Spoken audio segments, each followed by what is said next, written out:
Bahkan di kehampaan yang tak berujung, semua orang masih bisa merasakan jurang niat membunuh yang mengerikan seperti gunung di Raja Tianbei, seperti gunung yang mencapai langit yang hanya bisa dilihat dari kejauhan.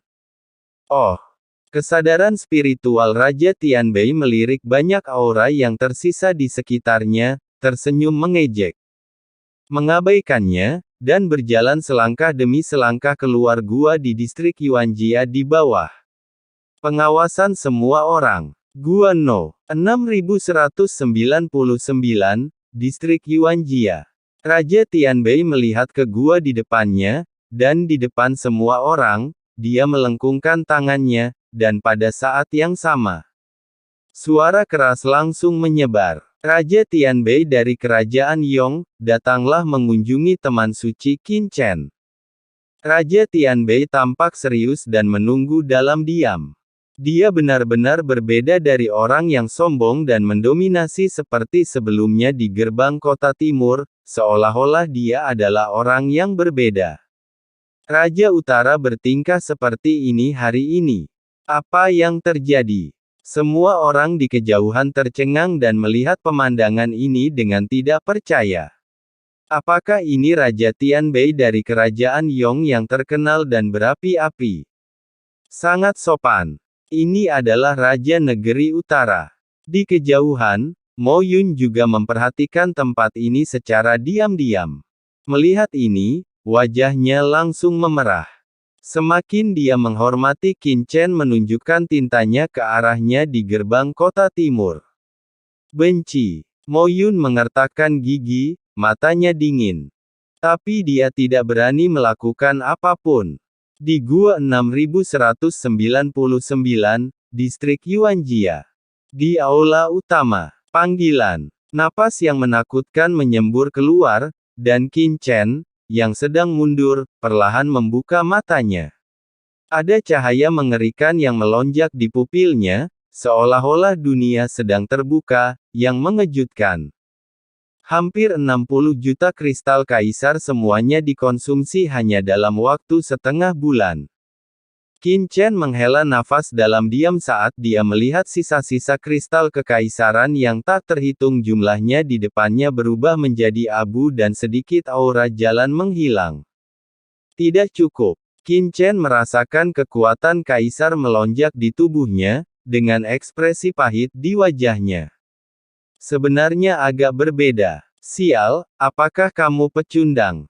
Dia awalnya berpikir bahwa 60 juta kristal kaisar ini akan memungkinkan dia untuk secara langsung mencapai puncak mendiang kaisar dan sepenuhnya mengkonsolidasikan budidayanya. Namun, ketika tiba waktunya untuk menyerapnya, Qin Chen menemukan kengerian dari tubuh Tao yang sempurna seperti jurang maut. Mengisi terlalu banyak kristal kaisar sepertinya seperti batu yang tenggelam ke laut, tanpa menimbulkan guncangan apapun. Namun, setidaknya alam kaisar terakhir telah dikonsolidasikan dan distabilkan untuk sementara.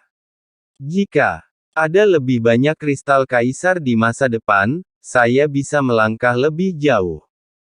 Qin Chen diam-diam bahwa kekuatan mendiang kaisar di tubuhnya tidak lagi sia-sia seperti ketika dia pertama kali menerobos, dan dia telah membuat terlalu banyak kemajuan. Berpikir-berpikir dalam benaknya, Qin Chen melihat melalui kehampaan dan melihat Raja Tianbei di luar gua, jadi dia langsung mengirim pesan ke Saroye, "Saroye, tolong keluar dan sambut dia." Dewa Perang Kerajaan Yong, dia sangat penasaran dengan tujuan kedatangan pihak lain. Saroye, yang sebelumnya tidur dalam pengasingan, telah terganggu oleh keheningan. Dia merasakan transmisi suara Qin Chen dan buru-buru berkata, "Ya, Tuan." Di luar gua, melihat ke pintu yang tidak bergerak.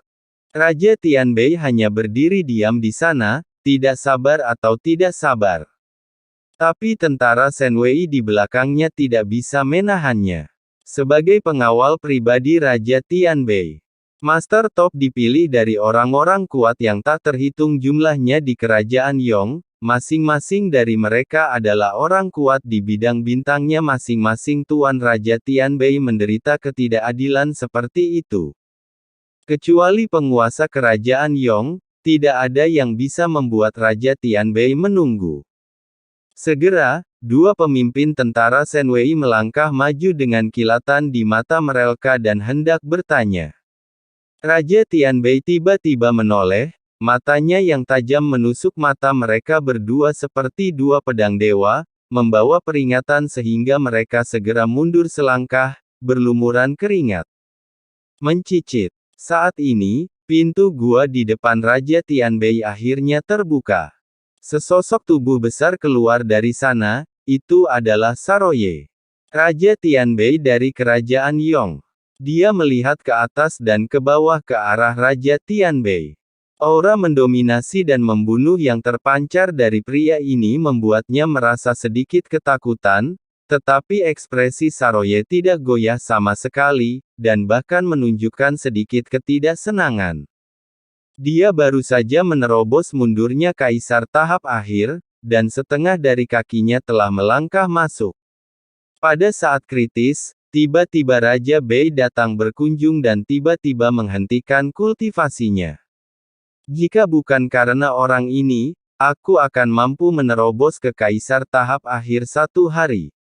Sebelumnya, wajah Saroye sama tertekannya dengan dasar pot. Itu benar, Raja Tianbei sedikit menangkupkan tangannya dan merasakan ketidaksenangan di mata Saroye. Dia terkejut di dalam hatinya. Apakah dia menyinggung binatang komodo ini? Di saat yang sama, dia juga diam-diam melihat ke pihak lain dengan hati-hati. Saat melihat ini, dia tiba-tiba terkejut. Penampakan Elosa ini hampir sama dengan Saroye yang tercatat dalam intelijen kerajaan Yong. Mungkinkah binatang ini benar-benar Saroye, salah satu pewaris klan Komodo? Dia baru saja meragukannya sebelumnya, tapi sekarang setelah dia melihat Saroye, dia lebih yakin dengan penilaiannya. Saroye merajuk, tapi dia tidak bisa memarahi Raja Tianbei, jadi dia hanya bisa berkata dengan malas, "Masuk. Tuanku sedang menunggumu." Raja Tianbei menangkupkan tangannya dan mengikuti Saroye ke dalam gua. Di belakangnya, banyak pasukan kuat berdiri di luar pintu di bawah perintahnya. Menjaga tempat ini dengan tenang. Masing-masing dari mereka sekuat tongkat. Memasuki gua, Raja Tianbei melihat sekeliling dan menemukan bahwa gua itu cukup biasa, hanya gua standar kota Nanyuan. Di sebuah gua di bawah dunia yang luas, seorang wanita cantik sedang melihat ke atas dengan rasa ingin tahu. Apakah ini pelayan dari teman suci Qin Chen? Atau pelayan yang menghangatkan tempat tidur? Mengapa kamu tinggal di bawah tanah? Raja Tianbei tertegun. Tetapi tanpa berpikir atau menyelidikinya, dia mengikuti Saroye ke aula di depan. Tuan, Raja Tianbei telah tiba. Saroye tersenyum pada sosok di aula. Raja Tianbei mengangkat kepalanya, dan dia langsung melihat sesosok tubuh duduk bersila tidak jauh dari sana, dan pupil matanya tiba-tiba menyusut. Aura yang sangat menakutkan. Dia layak menjadi orang yang membunuh Sage Agung Yilong. Dia jelas merupakan tubuh Daois yang tak terbatas. Raja Tianbei bisa merasakan aura agung dan perkasa di tubuh Qin Chen, seolah tak ada habisnya. Ada tiga jenis Taoisme. Tubuh Dao biasa, tubuh Dao lengkap, tubuh Dao tak terbatas. Di Laut Kosmik Selatan, tubuh besar yang lengkap sudah menjadi batas yang dapat dicapai oleh banyak kaisar besar, sedangkan tubuh besar yang tak terbatas sangatlah langka, bahkan di seluruh lautan kosmik. Dia sendiri adalah tubuh Dao tak terbatas, itulah sebabnya dia mencapai reputasi seperti itu. Dia adalah salah satu orang terkuat di Laut Semesta Selatan, di bawah satu orang di kerajaan Yong dan di atas 10.000 orang. Sekarang, Aura bergelombang yang secara tidak sengaja keluar dari tubuh Qin Chen membuatnya diam-diam merasa ketakutan. Ini bukanlah hal yang paling penting. Yang paling penting adalah jejak waktu di tubuh Qin Chen sangat sedikit. Usia dan tahun pelatihannya jauh lebih sedikit daripada yang lain. Raja Tianbei dari kerajaan Yong telah bertemu dengan teman suci Qin Chen. Raja Tianbei diam-diam ketakutan dan pada saat yang sama menundukkan tangannya kepada Qin Chen. Raja Tianbei Senior, Anda sangat sopan. Saya sudah lama mendengar nama Raja Tianbei Senior sebagai dewa perang. Silakan duduk. Qin Chen tersenyum tipis. Dia bisa merasakan aura mendominasi yang terkandung dalam tubuh Raja Tianbei seperti gunung berapi yang bergelombang dan akan meletus. Tersembunyi di tepian yang tak berujung. Sosok puncak tingkat kaisar absolut ini setara dengan 4 ahli tingkat kaisar besar di dunia bawah. Saya tidak tahu seberapa kuatnya naga sage agung Nai. Yang paling mengejutkan Qin Chen adalah aura pembunuh di Tianbei Wang hari ini, meskipun sengaja ditahan, masih solid dan mengandung perubahan yang tak terhitung jumlahnya. Pemahaman orang ini tentang jalan niat membunuh mungkin dekat dengan pemahaman saya ketika saya berada di dunia bawah sebelum menerobos Kaisar Agung. Qin Chen diam-diam terkejut. Meskipun dia hanya berada di puncak detasemen di dunia bawah dan bahkan bukan seorang kaisar yang hebat, dia telah memperoleh warisan niat membunuh. Laut mati dari Kaisar Dewa. Meskipun karena keterbatasan budidayanya, dia tidak dapat sepenuhnya memahaminya, itu bukanlah sesuatu yang bisa dibandingkan dengan kaisar besar biasa. Hal ini menunjukkan teror Raja Tianbei. Saroye, sajikan anggurnya. Raja Tianbei duduk, dan Saroye segera menyajikan sepiring buah dan anggur berkualitas secara langsung. Kasih. Raja Tianbei tidak berani mengabaikannya, bahkan berterima kasih kepada Saraya. Jika Saraya benar-benar pewaris klan Komodo, dia tidak akan sanggup menanggungnya. Terima, tolong. Qin Chen mengambil gelas anggur. Raja Tianbei juga mengisi dirinya dan berkata tolong. Kedua belah pihak meminum semuanya.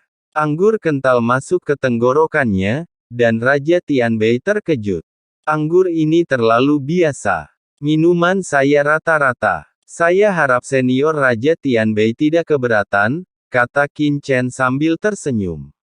Meskipun dia telah berlatih sebelumnya, pikiran spiritualnya menutupi dunia. Secara alami, dia tahu bahwa Raja Tianbei cukup menghormatinya.